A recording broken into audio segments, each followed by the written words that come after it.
আসসালামু আলাইকুম এভরিওয়ান। আশা করি সবাই অনেক ভালো আছেন। আজকে আমি আপনাদের সাথে একটা সহজ রেসিপি নিয়ে আসলাম, ডাল দিয়ে ডিম। বাসায় যখন মাছ মাংস থাকে না তখন কিন্তু এই রেসিপিটা রান্না করলে অনেক মজা লাগে। তো দেখেন আমি এখানে কি ইউজ করেছি।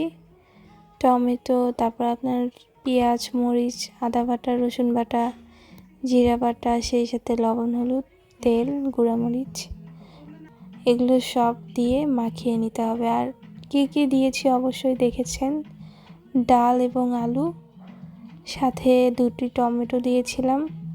দিয়ে এখন সমস্ত কিছু মেখে নেবেন। খুবই ইজি ওয়েতে আপনারা এটা বানিয়ে নিতে পারবেন, আর সবাই এটা খেতে পারবে, অনেক ভালো লাগবে। বাচ্চাদেরও এটা অনেক পছন্দের হবে। দেখতে পাচ্ছেন আমি মেখে নিলাম। এখন পরিমাণ মতো পানি দিয়ে দিচ্ছি।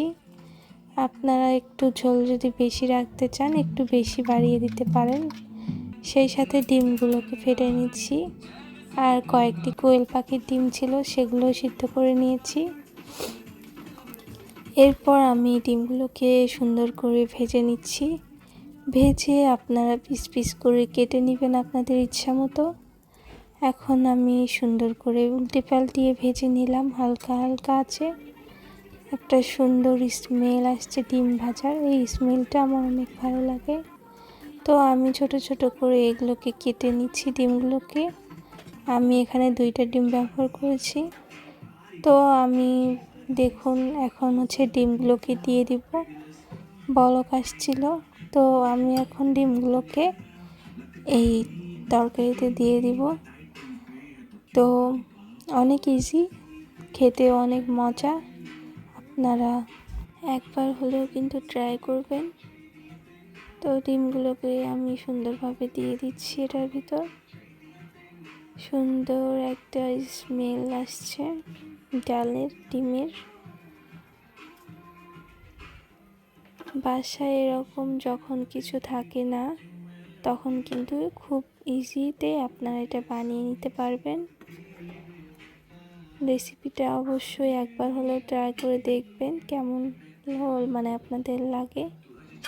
তো আমি এখন ঢাকনা দিয়ে ঢেকে বলক তুলে নিব। সেই সাথে আমি এখানে আপনার তেলানি দেওয়ার জন্য পেঁয়াজ মরিচ বেটে নিচ্ছি। এগুলো আপনারা দিয়ে দিব এখন। তো তেলানি দেওয়াটা আমি আসলে দেখাইতে পারিনি, একটু কাজ ছিল, আমি ওইদিকে গিয়েছিলাম।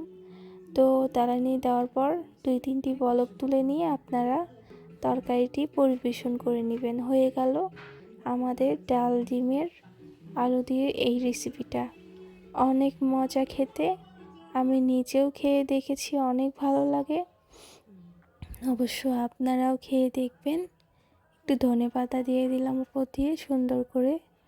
তো আমার রেসিপিটা এখানেই শেষ। ভালো লাগলে একটা লাইক কমেন্ট করে দিয়েন। আল্লাহ হাফেজ।